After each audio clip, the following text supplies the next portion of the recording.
Este es un podcast de MotivActiva.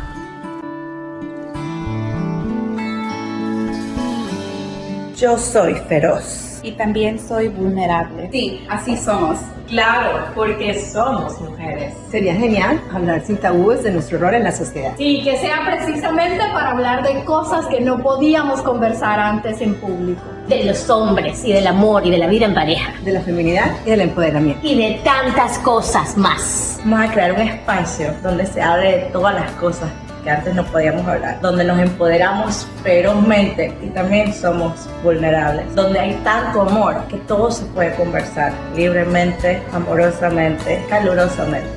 ¡Ferozmente vulnerable!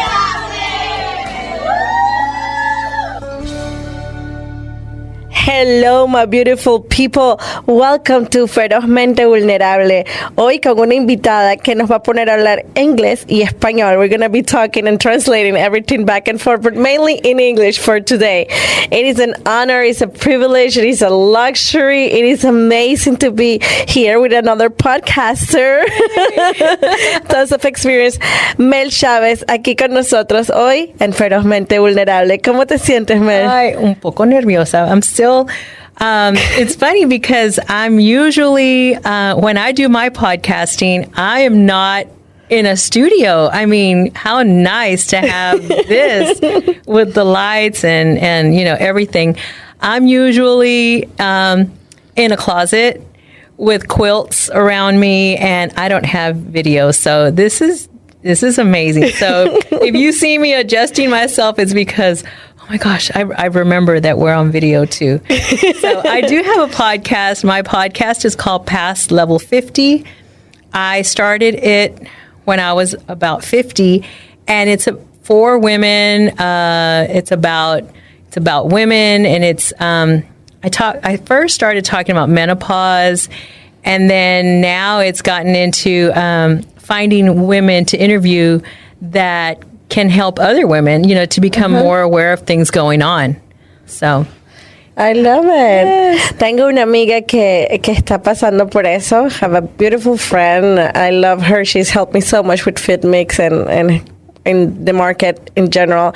But she's struggling. And at the same time, you know, she's doing very well, trying to work out and like find herself again into this transition between, you know, before and post menopause and being still a young woman and, you know, having everything to work for and live for, but still es una transición bastante difícil de la que no se habla. So thank you so much for your podcast because we don't talk about it. We don't. And, you know, I grew up with a neighborhood of women, and when I grew up, they were the señoras there, and they were on their porches, and they were, you know, then they were like las comadres de la colonia. So they were this type of woman, but when we got older, they weren't sharing. They were like, to me, I feel like they were gatekeeping, because all they ever said was, ay, es el cambio de vida. Sí, y el calor, y los hot flashes, yeah. That's it. That's all they would dismiss it.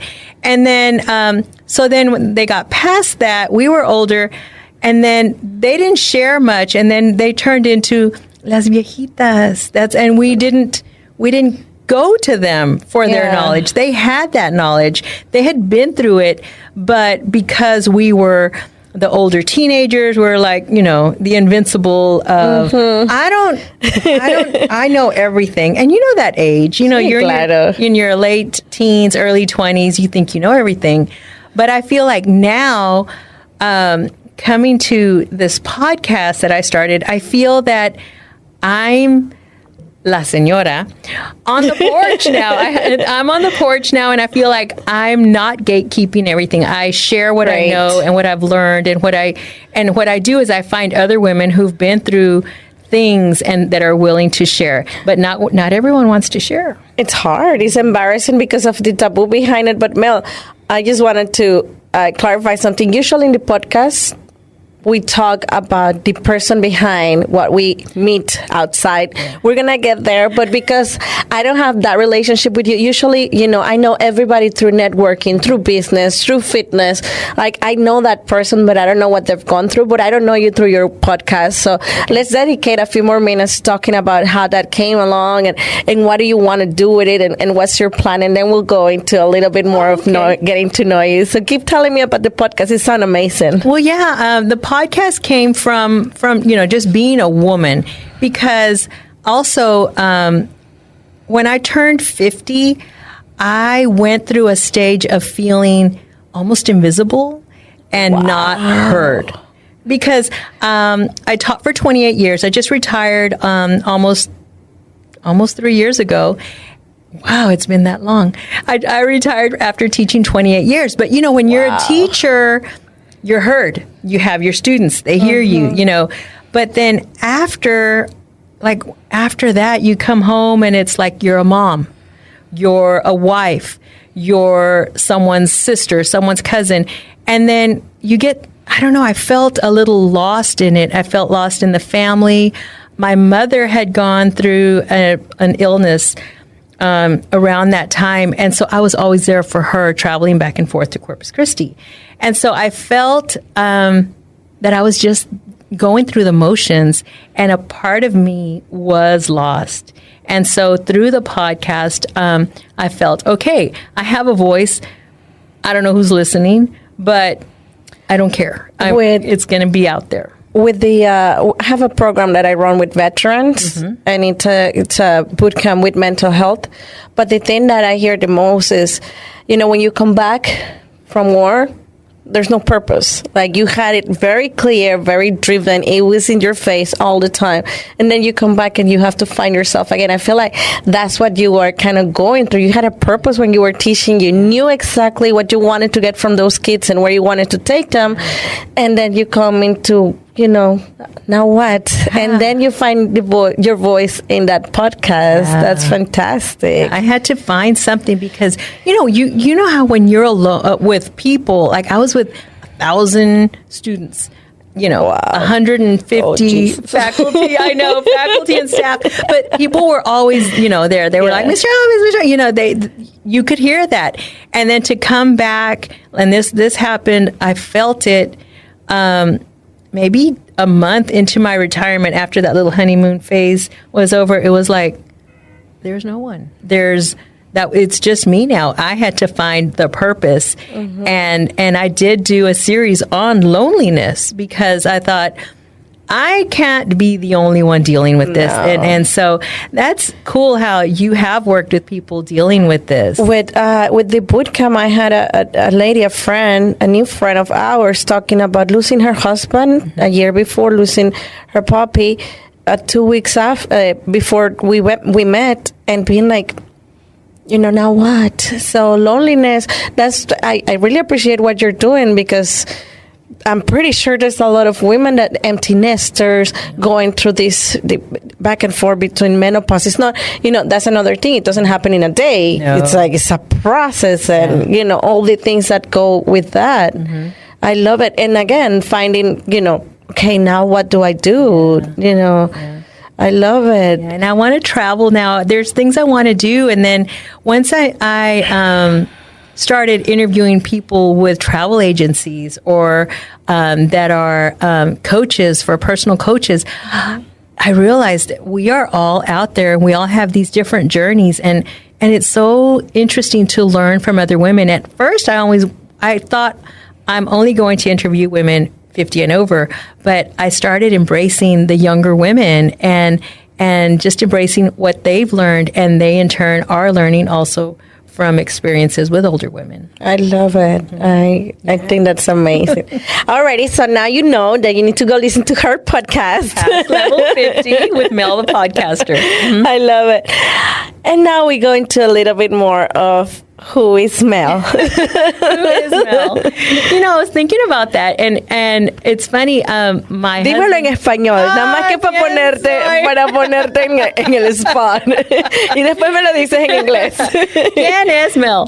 Mel, pasó por muchas experiencias que quizás comenzó cuando era yo jovencita, que Gen X, sola, llegando de la casa con la llave de la casa, comenzando la cena. Ahí comenzó todo, en que yo aprendí a hacer cosas por mí sola. Y así fue durante la vida. You can go into English. Okay. Just go back to English from the top. Yeah. So I feel that my journey started as being Gen X, from the Gen X era, because I started off as a latchkey kid, and when I got home, I had my latchkey kid. Is that a thing? That was a term in the 70s. I was raised by my grandparents, and my grandparents worked. They still worked, so we were given a key to the house to wear. I didn't wear mine, like on a lanyard. I had mine I didn't even have a backpack. I had a satchel. So I'm aging myself. I'm 56 years old. I'm from Keensville, Texas.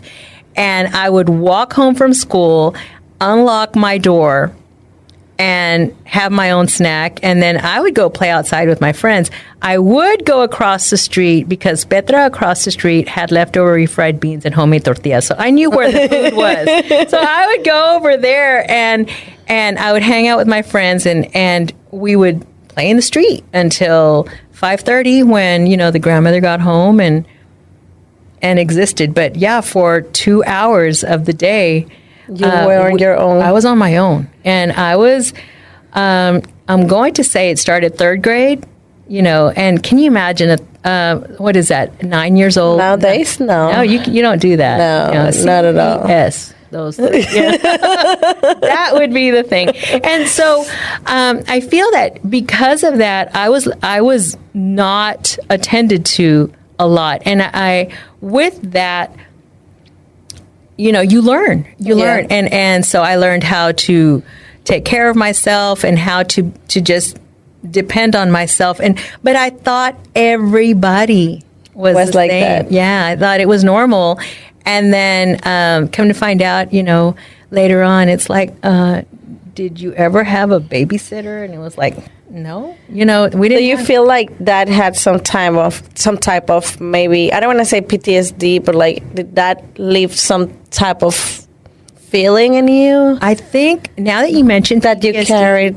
Yeah, that I didn't know I had PTSD until we were traveling one of the hurricanes when we got stuck on I-10 going to San Antonio. I had an anxiety attack. And I was with my husband. He was driving. My kids were, I don't know, first grade and third grade, something like that.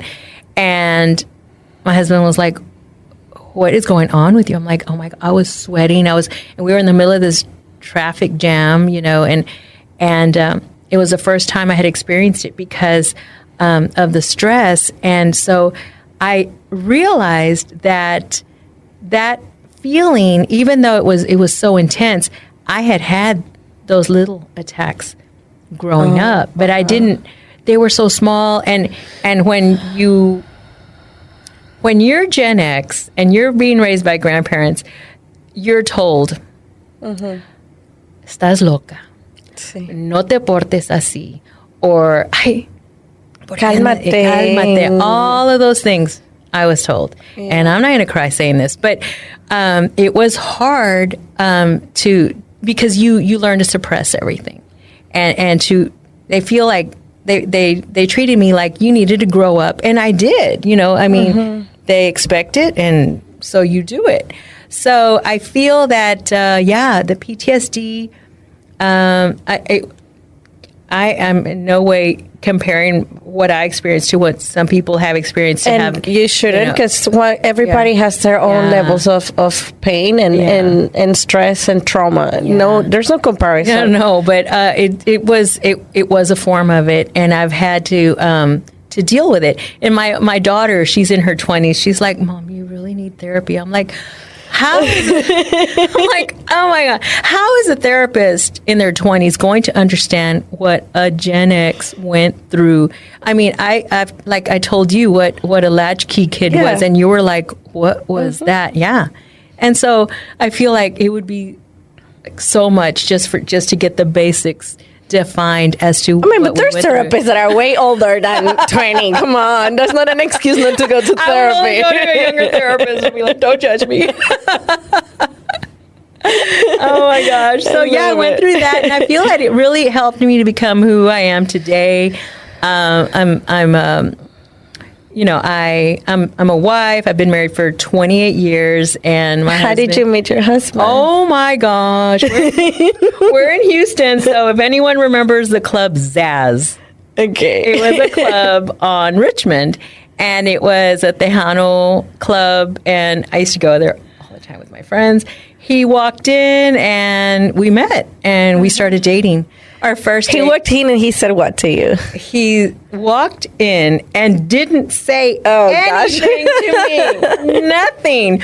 I walked in I was already there with a friend of mine who lived in Lake Jackson, and he and I would walk into clubs together because we didn't like walking in by ourselves. So, and I told him, "Do you see that guy over there?" And he's like, "Do you know him?" I'm like, "No, that's my future husband." Oh, you decided on it. I love it. Woman Empowerment 101. There it is. Hello. And I had never, there's people who say that all the time. I had never used that. And he was like, okay. And then But it's usually the guys that say that. I know, right? That's my future wife. That's a guy's lane. And I was like, dang, girl, I love it. Masculine there. And it's funny because later on, it got really crowded. And he's like, hey, I saw your husband sitting over there by himself. I'm like, so yeah, I think I bought him a beer. I don't remember. You even bought him a beer. Wow. Yeah. You were ahead of your time. But when I saw him, he was so different. And I was like, this is him. He looks so smart. I'm attracted to smart people. Oh, yes. And he was like, I don't know he didn't look like the normal guy that was there. So are you calling the other guys Tom? No, I was. Yes, they were like music. They were the hat wearing and they were a totally different vibe. He was like very nerdy. He was very. If anything, I'm calling my husband a name here. And he didn't dance. Did not dance. What was he doing there? Oh, I have to tell. He's going to be so mad when I tell you. That night, I'm going to say it, he's going to be like, oh my gosh. There was a Daisy Duke contest, and he had gone to watch that. And so at Zaz, there was an area that had little sofas that were like in a lobby area. So, but when we started talking, we went out there, and I could hear that the Daisy Duke contest was going on. Because, everybody's going crazy with the women on the stage. And I thought, this is a good test. Because if he's going to be like, trying to look up. See. No, we talked. We hit it off. We were both in the phone book at that time. Yeah, a phone book. Yeah, that's how long ago it was. And he called me, and we went out to Taco Cabana for our first date. Oh, yeah, Taco Cabana, shout out. Hey, they have great quesadillas. But it's funny. Well, we did do that, but my friend told me, if ever you go out on a date, make sure that you have food where you can touch hands accidentally. Oh, wow. Nachos. I was like, I can do nachos. Yeah, I'm loving all the dating advice you're giving us right now. You see, I'm not a gatekeeper. First, you put the energy out there, right?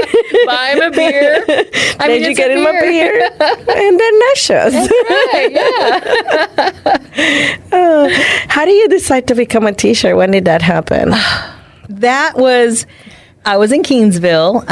I lived maybe 2 miles from the university, which was then called Texas A&I University. And I knew I wanted to go to college in town. But I wanted to be a fashion designer. And I remember telling people... You can tell. I wanted to do that. And all I heard from family and friends and the boyfriend at that time was, what are you going to do? Work in a store? Oh, what my gosh. And I was like, and then I thought, it's not, they don't get it. And then it was like, you're going to have to move away. And I was like, yeah. Bye. Yeah. But then I took part of fashion is business. And I took an economics class, economics 101, and it was like, this is a lot of math. It was so hard, and I should have stuck through it, found someone to help me with economics. I could have learned it. And I gave up, and I started listening to the family, go in education. You're off on the summers. You can be home when you're a mom, and all of the hype. And so I did it for 28 years. And once I retired, I told everyone, don't call me. I will not be back, because I'm done with this, this part of my life, and I don't know what I'm going to be doing, but I'm going to be talking, so I don't know where. So you should still go into fashion, girl.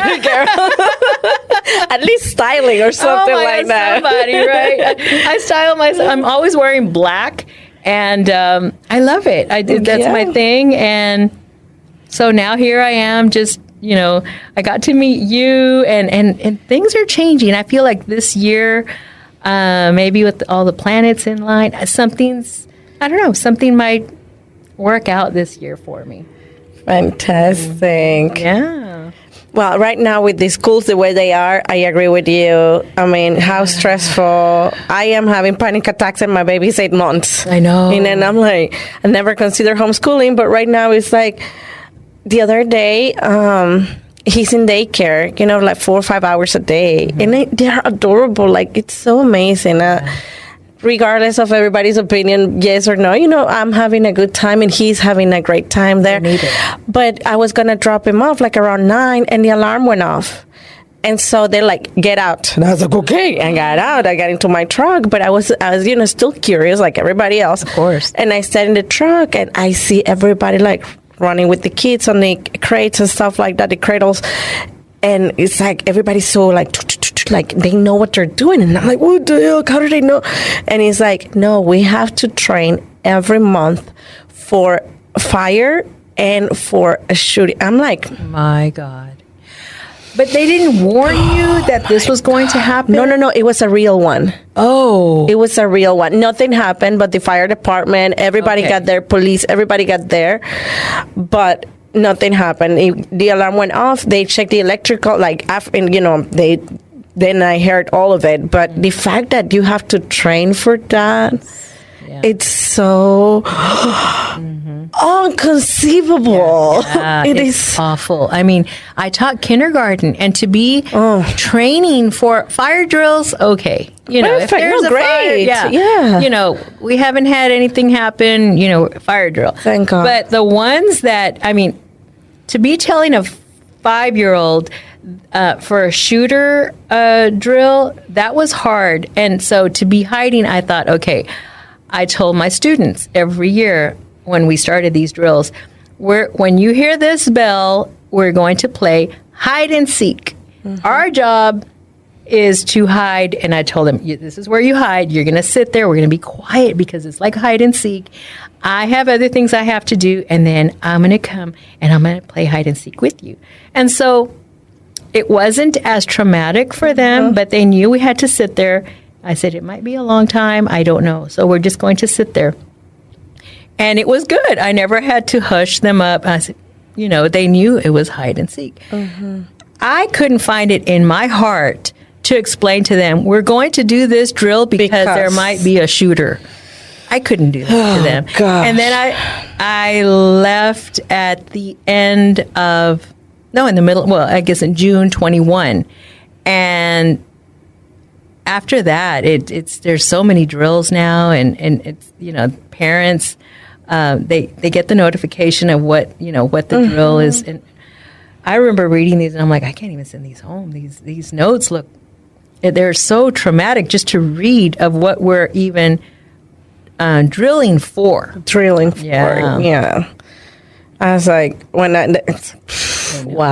And he's 8 months. He's already 8 months. I know. I remember, oh my gosh, watching the video of you dancing right before giving birth out there. Oh, let me tell you about what you're doing with the 50, with, that transition. I think it's amazing. When I was, I was so upset throughout the pregnancy. I was like, nobody talks about this. Why? Right. It's like, this is BS. Like, I would tell anybody that would hear me, like, this is not, they play it so romantically. And of course, I'm grateful.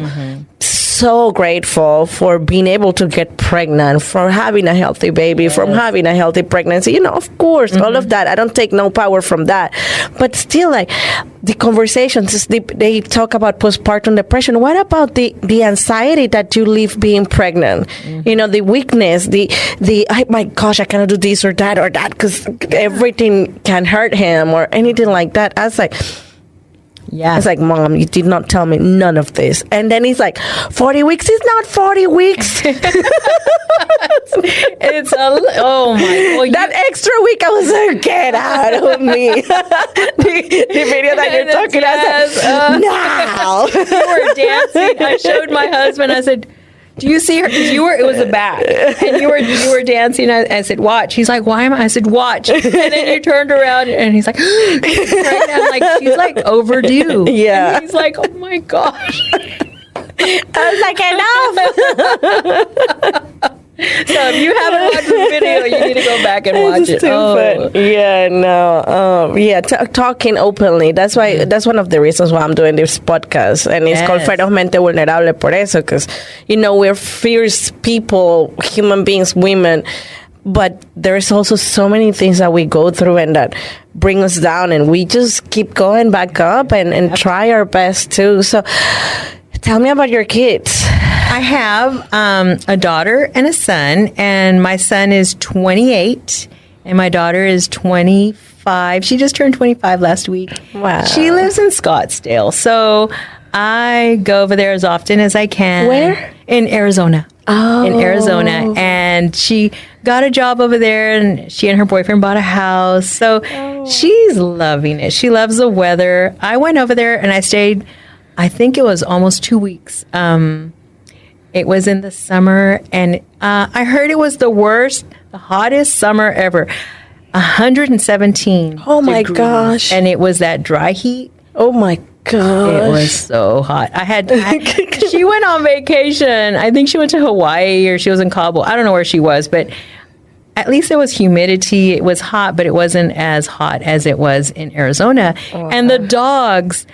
I was there to take care of the. I was babysitting my grandpups, and they would kind of tell me when it was time to go out, and I would put their harnesses and everything. We'd go out, and it's funny they turn like where the shade was, and they'd go, they'd do their business, they'd come back, and it was like that's it. They were in charge, and so I would take them in, but when it was like 8 o'clock, 9 o'clock at night, that's when we would have our long walk, and I would take them to the little park and stuff. But they didn't want anything to do with the outside. And these were animals. So, to be out there in Arizona in that heat, I don't know how people do it.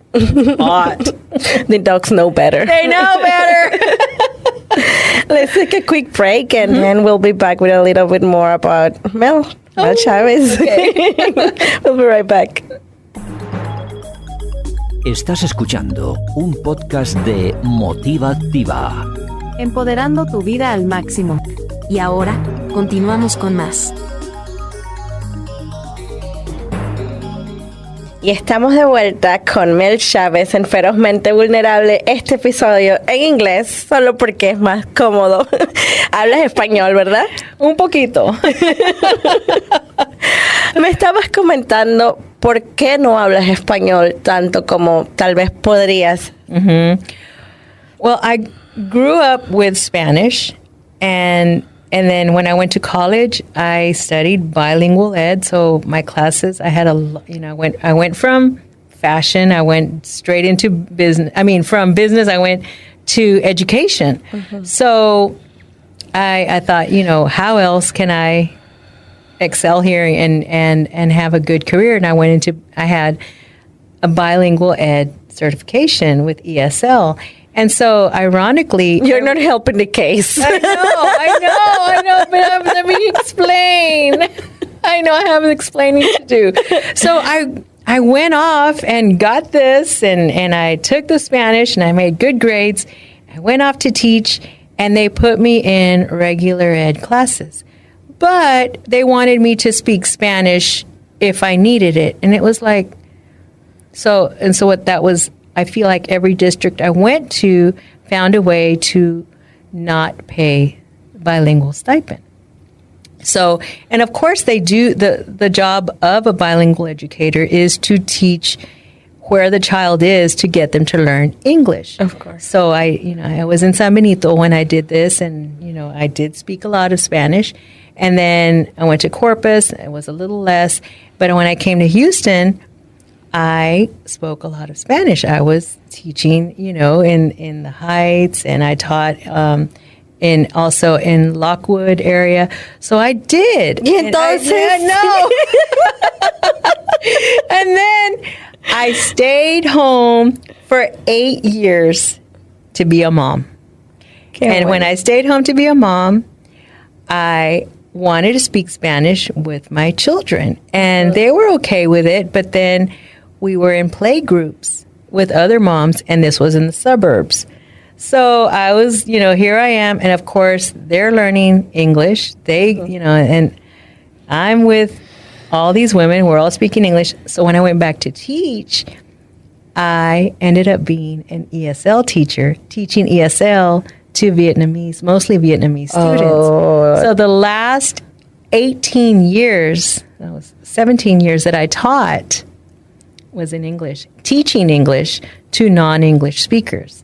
So, and because of that, I taught in a school where no one spoke Spanish. The second language at the school that I was teaching at was Vietnamese. Oh, how interesting. Did you pick up any Vietnamese? I did. Well, at least. I learned Xin Loi and Noi Su. And, and every way to call for food or anything like that, right? It was like, and it got me to get a child to say, sorry, and mommy will be back soon. Because I was teaching pre-K. So beautiful. So that happened, and then I feel like if I practice more, it would be great, but I don't have anyone within my environment that is speaking Spanish. So no worries. I mean, we are in the United States. You're on the right side of the equation. Cuéntame un poquito más. Tell me a little bit more about, what are you bringing with the podcast? Like, I know that came from your heart and from Asia. So what is that you're trying to address or resolve or put your heart into so that you can help other women? I think with helping other women, I feel it's from, I want women to feel that they're not alone.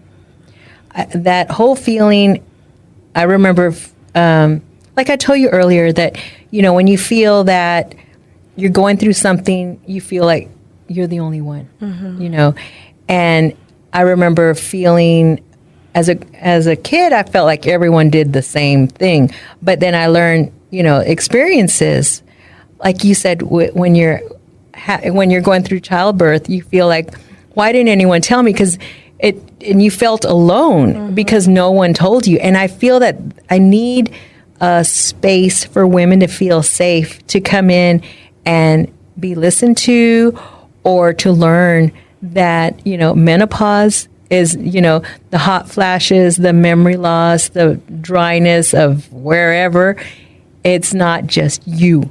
It's all of us women feeling this and going through these stages. And I want to be that. If I don't know, I will find someone who can help us and to speak up and share their experiences. I also am part of a podcast called Naked Onion Mystery Tours, and there's 4 of us that are all over the United States, and we talk about even more things. And so I feel like that helps me feel that camaraderie that I need as a woman, that I feel like, because it's, when you're by yourself on a podcast, it's like I'm in a closet, and I'm talking to myself and I'm thinking, is this going to directly affect someone? Yes. Is someone going to feel it? Yes. Where you're talking with 3 other women, and it's like, it's like a 4-way phone call, and we're all Yes. over, and it's like, and you hear the yes directly, or you hear like, no, that's wrong, and we have to do this, and so that's The really energy, cool. of That course. energy and that vibe, and I feel that talking. I think podcasting has brought that so vividly to women, to feel that they're heard, that they're seen, that they're making connections.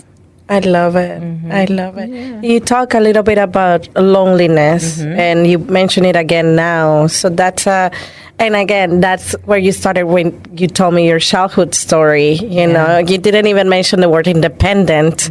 You said, it's like, so that's tell me a little bit of the meaning of loneliness for you, because some people like to be alone, but that's not the same. No, it's not the same. I mean, you could be at a party and feel lonely. You could be in a relationship and feel lonely. The loneliness I felt came from waking up and everyone was gone.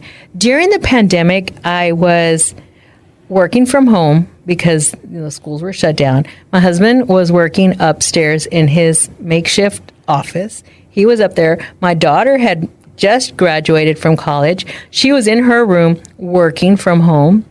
Her boyfriend moved in and he was working from home. Everyone's working. My son was back. He was working, but he was able to go. He was out working. And so there we were. And then after that, everyone was gone. Everyone went back to work. And then I went back to work too for a while. But when I came back, it was like, there's nothing. It was like the table was still there, the computer and everything, but everyone was gone. And I thought, what am I going to do? Where do I go? What is it I have now? And I thought, you know what? This is lonely, but I have to go do it. I can't just sit here and have a remote and be like, I'm so lonely with my dogs. No, I got up. I became part of we have a senior center in my town. I became part of it. I went to one function and they were like, yeah, you sit here and this is what's going to happen. There was an event going on and I was like, I went up and I'm like, director, where do I volunteer? Because I can't just be sitting here. So I became a volunteer at the senior center, and I help out. I said, I don't pull out chairs and clean. I can help check in people and for main events that we have. So I do that, and they love it because they can go out and get everything else prepared instead of having someone behind the desk. And I love that. Everyone's like, hi, welcome. What's your name? It's like, can you check in, please? And so it's that. I found that. I go to Pilates every day. I'm there every single day. And today I celebrated my 1,000th class. Oh my gosh. Wow. Pilates. So I have that, and I've made really great connections with some women there who are like-minded with fitness and eating well. So I have made some connections and I love it. It's different, but I had to go out and change it for myself. Yeah. And I was asking you about the podcast, like in itself, what do you want us to take from the podcast? Are you like trying to get us to go out and find ourselves again? And I'm including myself because I am in that process right now. Now that I became a mom, I'm like, what do I really want to do with my time? Yeah. Because I want to have time for him, Like you said, you're 8 years. I'm not going to do that probably, but I want to have the flexibility of whatever I do next, be able to be with him whenever I want to, kind of thing. But what is your end goal with the podcast? My end goal is to have, and I'm going to say women because I don't, totally. Sorry, guys. My goal is to have women that may be feeling lonely or lost or invisible or quieted, to find that it's like that vibe to get up again, if it just means going out and, walking a little bit, if it means taking that trip, even if it's by yourself, I feel like I want the episodes to read like a to-do list. Maybe you can find this a travel agent to book a trip. Maybe looking for a personal coach. There's an episode for that. The episode of dealing with somebody that is dealing with bipolar. There's an episode. So I want it to be a resource to just listen and know that you are not alone. And what about your husband? What about my husband? Like, wait, she's not alone. She has a husband. I have a husband. That she picked. Yeah, That's on you. That's on you. And we're not even going to go into the little santito that I hid away in the little drawer. I did that too. All the tips. Take notes, guys. Relationships 101. I did that too. And he's like, you didn't. I'm like, yes, I did. And you're here, aren't you? My husband, he still works. He does not want to retire. He stays home for 2 weeks during December, and as his little vacation, which we're remodeling the house right now. But I could see him. He gets ansioso, and he wants to. He's checking in with work, and so. He will not retire. I don't think he will ever retire. My husband is 2 years younger than me. He's from San Antonio. And our families were a little similar. And we get along great. But he's not your purpose. Got it. Yeah, and that's the thing. And neither am I to him. So when we're together, it's, how's your day? How's yours? What do you do? He's very supportive of everything that I'm doing. He doesn't understand it. He's like, "What are you doing?" And I'm like, "Just go to Don't work, worry about honey. it. Just I'm and like he called me. I was out there and he's like, "You're where?" And I'm like, to forget it. We'll talk later. I got to be quiet. I was trying not to make noise out there. So. I'm like, well, and so yeah, he'll do things with me, but I never feel that he has to do things, and we're like that. I had to ask because people are gonna be like, but did she say that she was married? Yes, like married. I didn't understand what's going on. His name is Mark, and he also doesn't speak Spanish. Pero también viene de familia latina. Right. Yeah, the same thing. Same thing. And but his mom didn't speak much Spanish to them because she was from that generation that you weren't supposed to. Got it. Yeah. So yeah, she named him, she named all her children very English names, and but we understand it. We can hear all Cuidado. Mel, qué rico haberte tenido aquí. Gracias por haber estar aquí en nuestro podcast. Muchas gracias. Déjanos con algo en inglés o en español, lo que tú quieras. Un mensaje, amor, cariño, apoyo, empoderamiento. Anything that you would like to about vulnerability, that is what we're talking about. And it's funny because you're a teacher that taught ESL classes that aren't, español. Espérate, un momentito. It's like, wait a minute. You went to college for that. Bilingual. It's like, but life happens. Life happens. Your environment. You don't even know it, but you end up adjusting to your environment. There was no way I could have made all of my suburbs speak Spanish. It wasn't going to happen. Yeah. But I think as women, my message would be yourself and accept who you are today and just accept it and embrace it because, you don't know who it is that is watching you and maybe taking your message and doing something with it and maybe not being afraid to be vulnerable. Fiercely vulnerable. Thank you so much, Mel. I hope to have you again next time for a deeper conversation and digging into, more digging. Yes, we didn't dig enough today. We didn't even start. I mean, we were talking more about your business. Come on.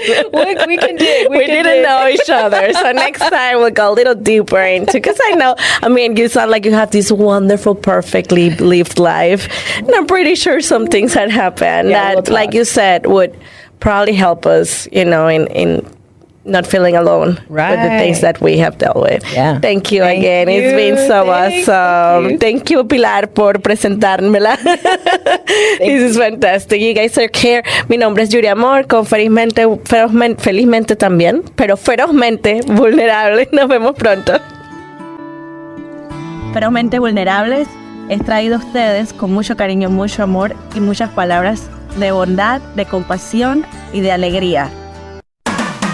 Acabas de escuchar un podcast de MotivActiva. Puedes seguirnos en nuestro canal de YouTube y en las redes. En Instagram, búscanos por MotivActiva Network. Ahí podrás descubrir todos nuestros podcasts. Crece con nosotros. MotivActiva.